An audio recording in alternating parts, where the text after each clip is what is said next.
اور یہ جو بیچ میں آنے جانے کا راستہ ہے میرے خیال میں یہ بند کر دیجئے مجلس تک، ابھی کافی جگہ سامنے ہے، تھوڑا تھوڑا جو لڑکے کھڑے ہو گئے ابھی سے ان سے گزارش ہے کہ سب پہ آ کے بیٹھے، تھوڑا تھوڑا بڑھ جائیے صلوات پڑھتے ہوئے۔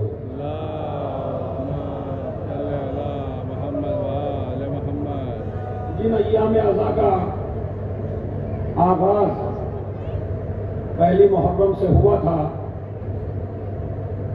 آج شاہ مردہ میں اس کا اختتام ہے، اور یہ الوداعی مجلس آپ حضرات کے سامنے پیش کی جا رہی ہے۔ اس میں چند باتیں آپ حضرات کے لیے بطور میسیج اور بطور پیغام مجھے آپ حضرات کے ساتھ کرنی ہے۔ سب سے پہلے تو ایک اعلان سماعت فرمائیں کہ ترلوک پوری میں بھی الوداعی مجلس انشاءاللہ نماز ظہر کے فوراً بعد ہوگی، جس کو ہم ہی پڑھیں گے، تو آپ اس میں سب تشریف لائیں۔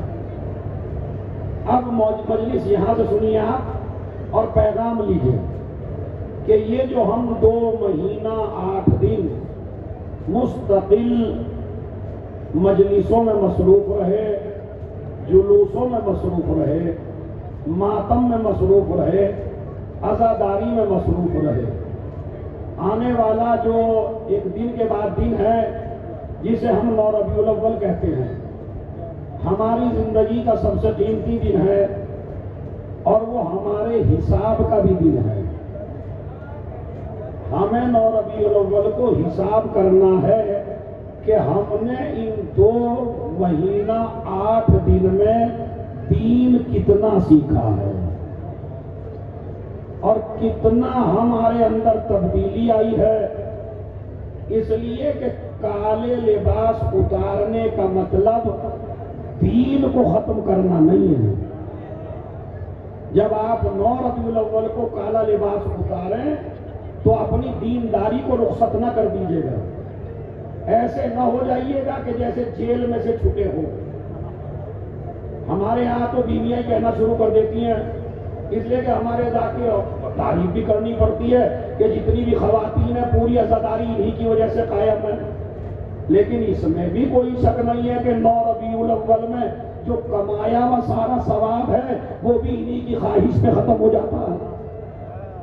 ارے اب تو اتنے دن ہو گئے، دیکھیے 2 مہینہ، اور اب تو ٹی وی چلا ہی نہیں تھا مثلا، اور اب نے تو ہم نے یہ کام کیا ہی نہیں تھا مثلا، تو اب 9 ربیع الاول آ گئی ہے تو اب ہم جیل سے چھٹ گئے ہیں، ہماری مرضی ہے، ہم چاہے جو کچھ کریں۔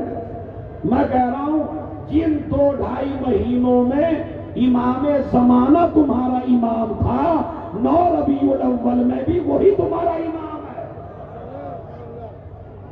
صلوات پڑھیں محمد نعرہ حیدری۔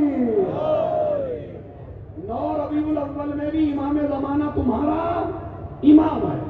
اب مولانا 9 ربیع الاول لعنت کا دن ہے، بالکل لعنت کا دن ہے، مگر لعنت کے کچھ طریقے ہوتے ہیں۔ جن اماموں نے لعنت کا حکم دیا، طریقہ شاعروں سے نہ پوچھو لعنت کا، جن اماموں نے لعنت کا حکم دیا انہی سے لعنت کا طریقہ پوچھو کہ مولا ہم لعنت کیسے کریں۔ تو اب لعنت کرنے کا طریقہ ہے، جس کو انگریزی آتی ہے، جس کو ہندی آتی ہے، جس کو عربی آتی ہے، تم چاہے جتنی لعنت کرو، تمہاری زبان میں اتنی طاقت نہیں ہے کہ تمہاری لعنت عرش تک جا سکے۔ لیکن جو امام نے لعنت کرنے کا طریقہ بتایا ہے، ہر آدمی، ہر عورت، ہر بچہ زیارت عاشور پڑھے، اس سے بڑی کوئی لعنت ہی نہیں۔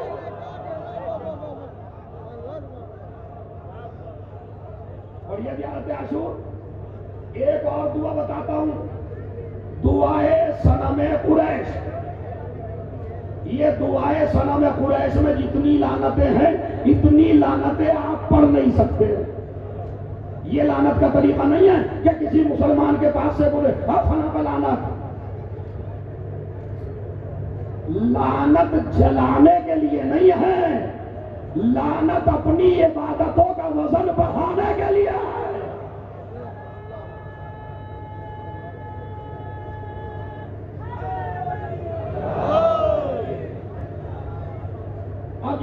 جوان ہیں وہ میری یہ بات لکھ لیں، چونکہ آپ مجھے 9 ربیع الاول کو ملیں گے نہیں، تو میں طریقہ پہلے ہی بتا رہا ہوں۔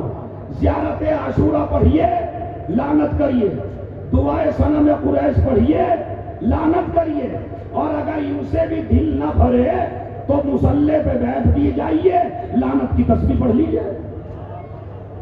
اور عربی میں نہ پڑھیے، اپنے گھر میں بیٹھ پہ فنا پہ لعنت، فنا پہ لعنت، فنا پہ لعنت، فنا پہ لعنت، فنا پہ لعنت، جتنوں پہ کر سکتے ہیں کریے۔ ہمیں کچھ کام اللہ کے لیے بھی چھوڑ دیجیے نا بھائی، مصلی پہ بیٹھ کے لعنت کریے، وہ ساری لعنتیں تمہاری پہنچا دے گا۔ یہ تو ایک طریقہ تھا۔ ایک طریقہ اور ہے 9 ربیع الاول میں لعنت کا۔ جن لوگوں نے کسی کا مال چھین رکھا ہے وہ 9 ربیع الاول تک اس کا مال مالک تک پہنچا دیں، یہ غاصب پہ لعنت ہے۔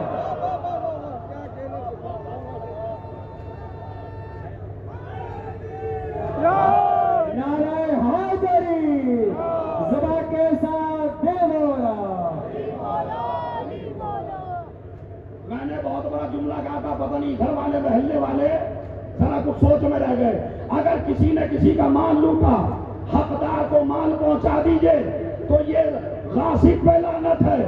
اگر کوئی کسی مقدمے میں جھوٹی گواہی دینے جا رہا ہے تو اپنی گواہی واپس لے لے، یہ مباہلے کے جھوٹوں پہ لعنت ہے۔ اور اب ایک اور اچھی بات بتاتا ہوں، یہ تو مردوں کو بتایا، اگر میری ماں بہنیں چاہتی ہیں کہ وہ لعنت کریں تو جب بھی مجمع میں جائیں پردے کے ساتھ جائیں تو یہ یزید کی ماں پہ لعنت ہے۔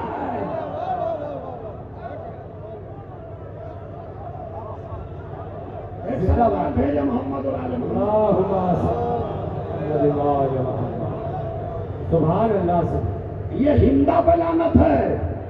جب ایک عورت پردے کے ساتھ جلوسوں میں نکلے، یہ جو میری ماں بہنیں بیٹھی ہیں کچھ تو شاید یہ جگہ گھیرے ہوئے بیٹھی ہیں کیونکہ انہیں کہیں بیٹھنے کی جگہ نہیں مل رہی۔ حالانکہ پروردگار اس کمیٹی کو سلامت رکھے، اور میں کبھی کسی کے کہے میں نہیں بولتا، ایسا خطیب ہوں مولا کا۔ میں آج آنکھ سے دیکھ کے آیا ہوں اور پیدل چل کے آیا ہوں، خدا کی قسم اگر یہ جگہ چھن جاتی تو تم کہاں بیٹھ کے کالا تازیہ نکالتے، اور کہاں تم آتے وہاں کربلا عورتوں سے بھرا ہوا، پوری یہ جگہ بھری ہوئی، پارکنگ بہترین تمہاری گاڑیوں کے لیے۔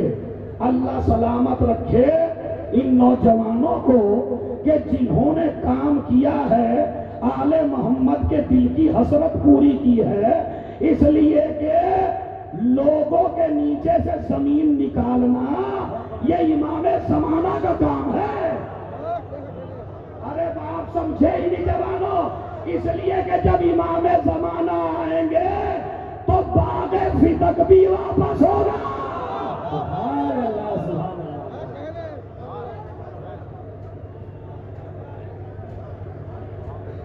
یہ اماموں والا کام ہے، یہ نبیوں والا کام ہے، یہ رسولوں والا کام ہے۔ حقدار کو اور ذرا میری طرح متوجہ رہیے، چونکہ وقت بھی مجھے کم دیا، حالانکہ اسے بہادر کو مجھے وقت زیادہ دینا چاہیے، کیونکہ یہ لوگ بیچارے مجلس سننے آتے ہیں اور الوداعی مجلس ہے۔ تو ذرا صلوات پڑھیں محمد اور آل محمد۔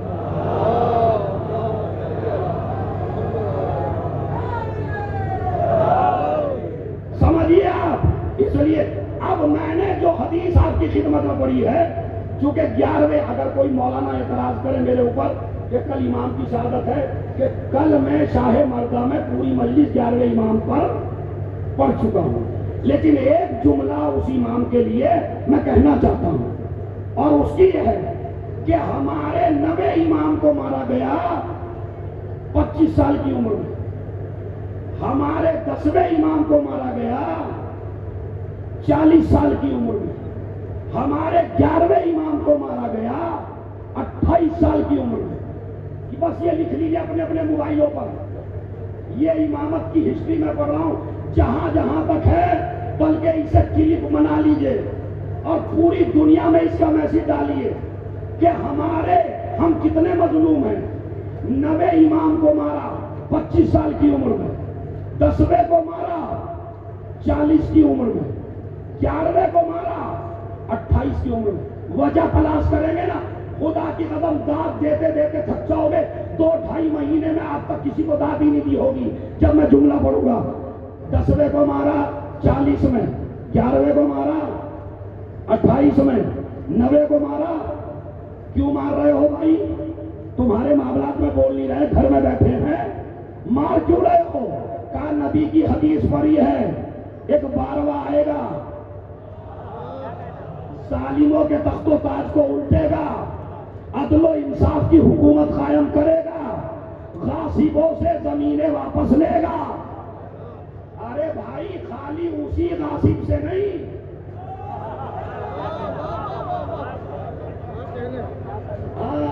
کبھی آپ اسی پہ راضی ہو رہے، اسی غاصب سے لے گا نہیں، جو بھی غاصب ہے.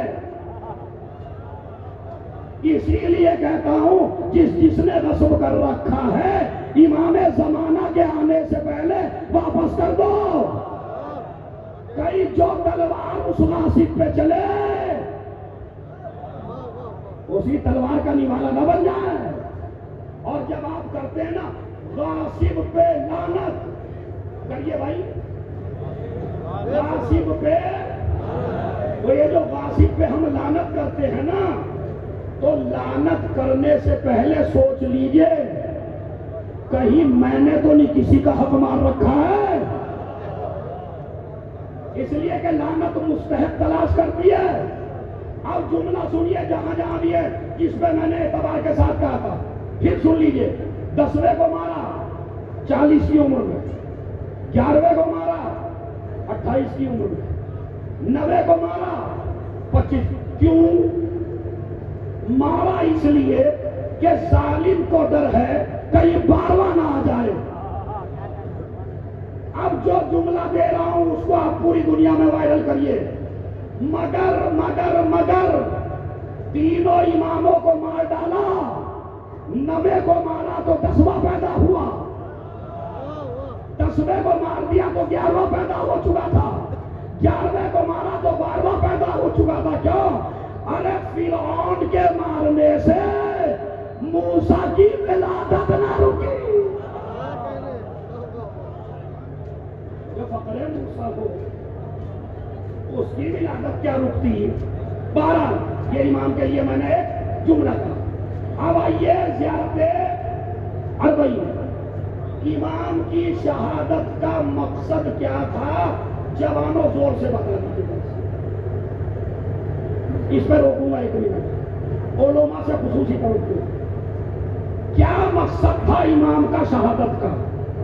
کوئی کہتا نماز کا، روزے کا، دین کا، امر بالمعروف کا، ساری چیزیں ہیں، مگر زیارت میں کیا ہے؟ اصلی سبب بتا رہا ہوں تاکہ الوداعی مجلس میں سبب لے کے جائیں. زیارت 40 میں چھٹے امام نے فرمایا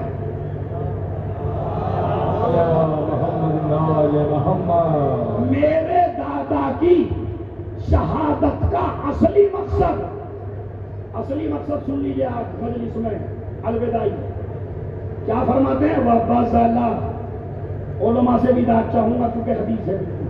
زیارت کے الفاظ وَعَبَّاسَ اللہ مُحْجَتَهُ فِيكَ لِيَسْتَنْقِذَ عِبَادَكَ مِنَ الْجَهَالَةِ وَحَيْرَةِ الضَّلَالَةِ. اے میرے جد مظلوم، تم نے اپنی جان راہ خدا میں اس لیے دی ہے تاکہ لوگ جہالت کے اندھیرے سے نکل جائیں. بس میں نے میسج دے دیا اور آپ نے لے دیا. جہالت مٹانے کے لیے حسین نے قربانی دی تھی. اسی لیے جناب زینب نے مجلس کی بنیاد رکھی. دربار یزید میں جو بنیاد رکھی گئی اس کا اصل مقصد یہی ہے. میرے بھائی کا مقصد تھا جہالت کو مٹانا. تو میں ایک یونیورسٹی کھول کے جا رہی ہوں جس کا نام مجلس ہے. یہودی بھی آئے، عیسائی بھی آئے، ہندو بھی آئے، جو جاہل ہے وہ آتا رہے، عالم بن کے جاتا رہے، جیسے جیسے عالم بنتا رہے گا یزیدیت پہ لعنت ہوتی رہے گی۔